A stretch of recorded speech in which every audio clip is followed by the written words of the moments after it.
Wow! Time sure flies when you're having fun. Oh, Paimon's exhausted. Guess it's about time to head back and get some rest.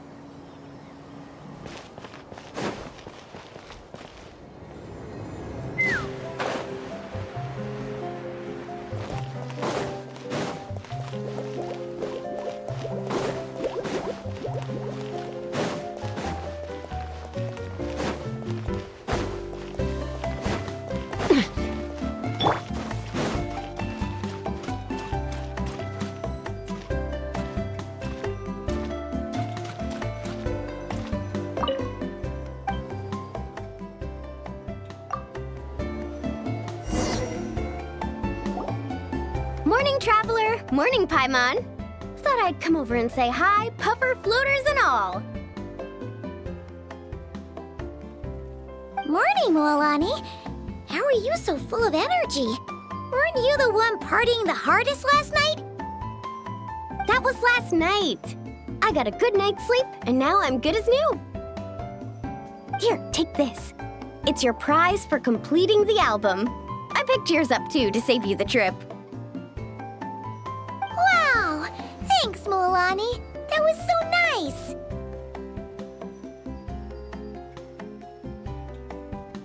When it comes to helping people, a good guide always thinks one step ahead, right? Oh, and speaking of work, I guess our vacation's almost over, huh?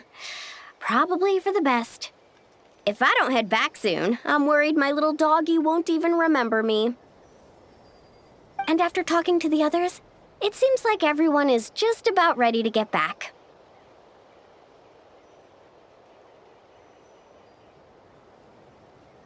Some are missing their families. Others are going through dandelion wine withdrawal, I guess. Even Chaska seems to be feeling it. Not that she'd ever admit it, but I have noticed her gazing back towards the Flower Feather clan at night.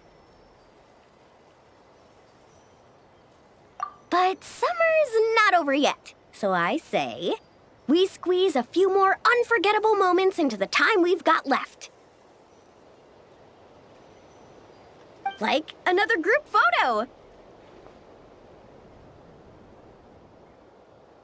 Hey, how about taking one right here? After all this time, Paimon's grown kind of attached to this place. Great idea! Why don't you spruce up this wall, and I'll go gather the others. See you over at the plaza!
Guys, over here! We're gonna take a picture together! Oh, not bad, not bad. You're all looking full of energy this morning. Not a trace of bedhead or dark circles in sight. Whoa. You even look out for stuff like that?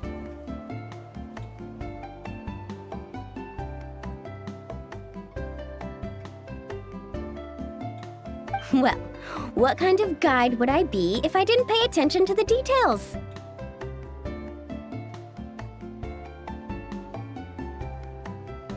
Yeah, and what kind of bard would I be if I didn't appreciate a good drink?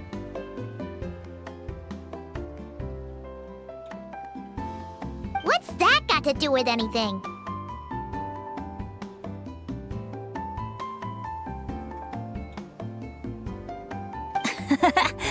Somehow, though, I know exactly what he means.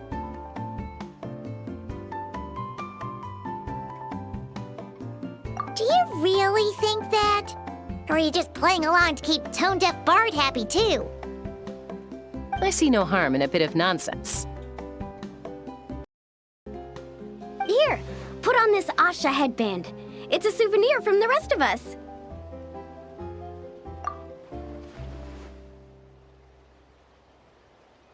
It really suits you. Alrighty then.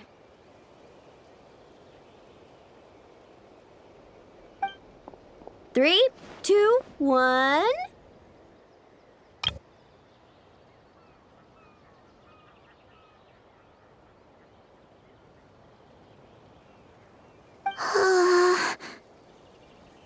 Paimon? Sorry. All that nonsense has got Paimon's head muddled. Her mind's gone completely blank. Don't want it all to end, huh? Are you worried once you say those words, the vacation will officially be over? How the... Paimon thought peacemakers couldn't read people's minds. Oh, Paimon.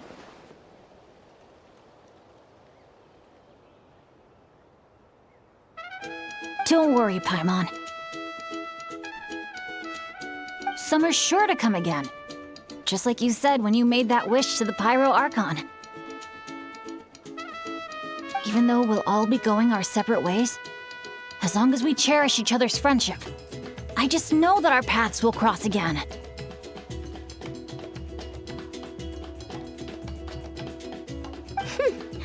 Bennett's becoming quite the talker, huh, Professor Venti?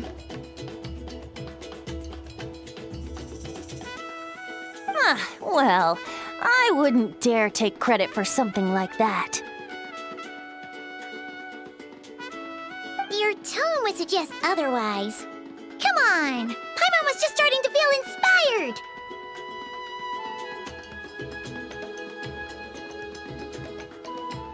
Why don't we just give it another try? Yeah, let's do it all together this time. Huh. What should we shout? Sounds good! 3, 2, 1.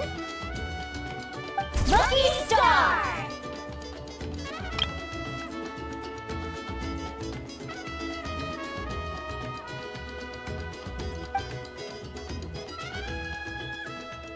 So, what are your plans for the future, Bennett?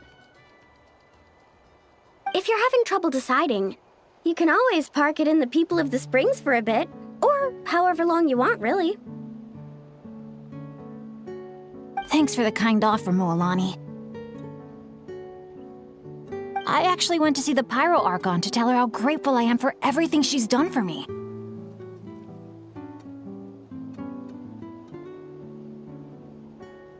She told me that the domain we entered was an abyssal simulation of the Mare Javari. It was extremely unstable, and now it's completely gone.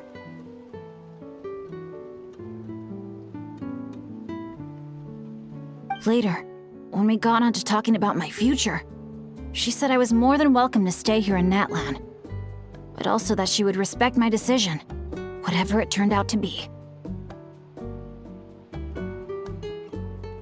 And after thinking it over, long and hard, I've decided to return to Mondstadt.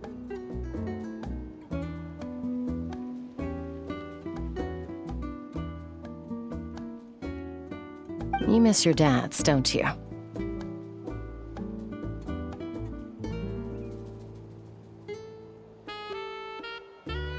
That's definitely part of it.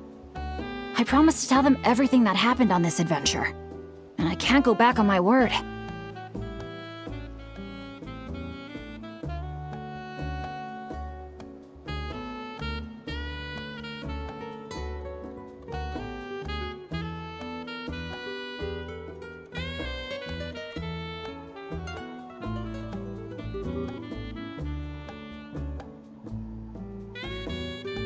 But also,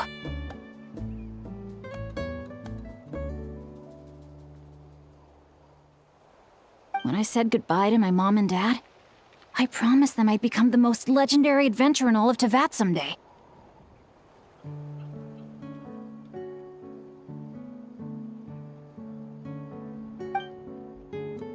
And no adventurer should stay in one place for too long. Bennett.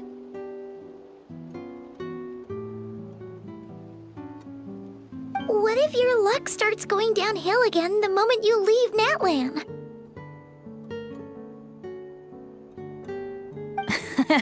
It's fine.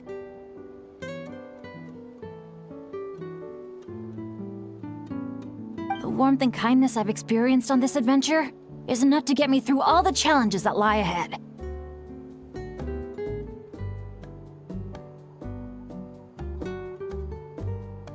As I attempt to shape my own fate, I want to take that same kindness and pass it forward. That's something I've always believed in.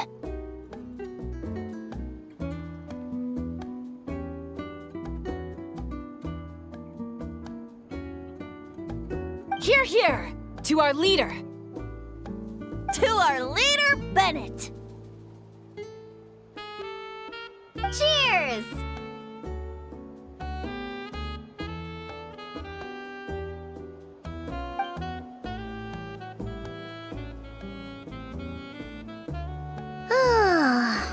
This is gonna be another all-nighter, isn't it?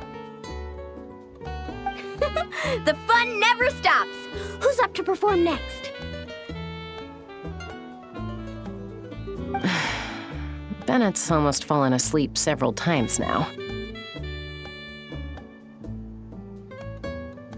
No. I can still keep going.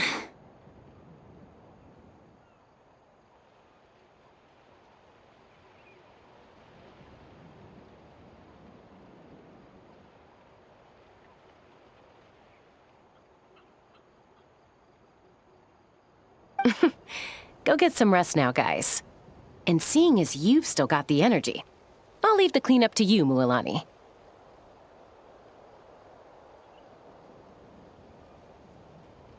Huh? Why me?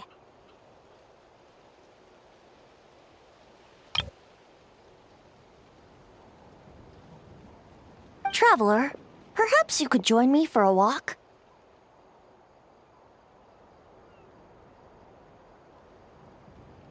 I know a great spot.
You might be tone deaf, but You sure know how to sniff out a good view.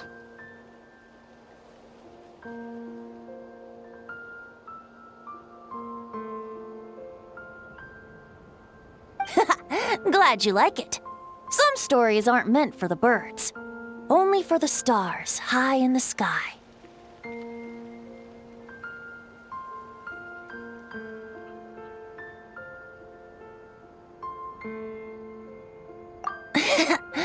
More like a story that begins with time itself.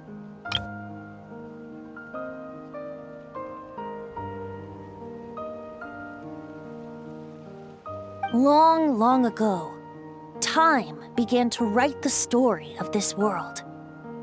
To her, all living beings were equal, both in their value and in significance.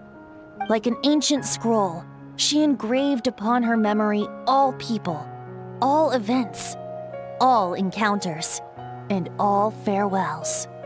Back then, as an animal spirit, I had a chance encounter with time at the Thousand Winds Temple. Hearing my wishes, she entrusted me with fragments of her power and authority.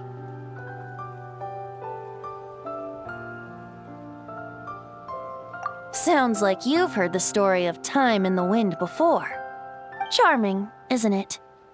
Through the memories engraved in rituals, poems, ruins, and ancient texts, the same beings she considered so insignificant have met her, time and time again. So, this is the story you wanted to share? More like the prologue. The corruption of the Mare Javari is tied to time itself. To put it another way, it is a calamity present in every moment that will ever be. Unlike time herself, I have always cherished many wishes in my heart. 500 years ago, to prevent the corruption of the Mare Javari from spreading beyond Tenochtitlán, I blew it off the timeline, turning it into the Windless Land. Oops, seems like I may have confused you. If you're asking about how the Mare Javari disappeared from Tenochtitlán 2 or 3 decades ago, there may be someone else better suited to tell that story. The Mare Javari has been the bearer of too many stories that weren't meant to be its own. I merely played a part in one of its chapters. And the choice I made 500 years ago came with a price. Some souls were unable to return to Mondstadt as a result, while others stayed to settle in this land, merging with the Monitu to become the Asha we see today. So the reason you're here in Tenochtitlán is because... Correct. I'm here to collaborate with the current Pyro Archon, Mawika. Correct again. The flame was our signal. Only by having Mawika open a rift between that space and the true Mare Javari could I sneak in and bring back all the souls who wish to return. As for my little trick of bringing back memories as well, it's not the first time I've pulled that off. Mawika also mentioned that you were planning to introduce us. Looks like I beat you to it, huh? I was glad to discover that she shares my love for fine wine and freedom. We got along great. Well, it really took it out of me for a few days. In fact, I still feel pretty dead on my feet even now. Oh, really? But thinking of all the Aether mead and dandelion wine still left to drink, I suppose I can hang in there a little longer. You don't look that tired to Paimon. So, don't think you can just pull out that little excuse and we'll suddenly foot all your bills. Oh, how you wound me, Paimon!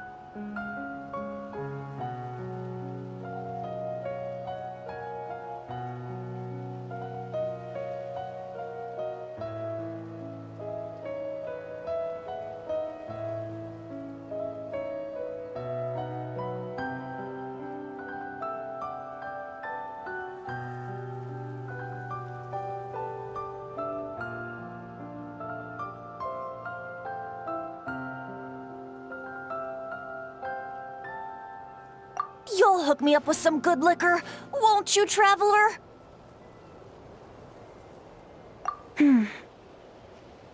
I suppose to protect Mondstadt, and that everyone who wishes to stay there has the freedom to choose their own path.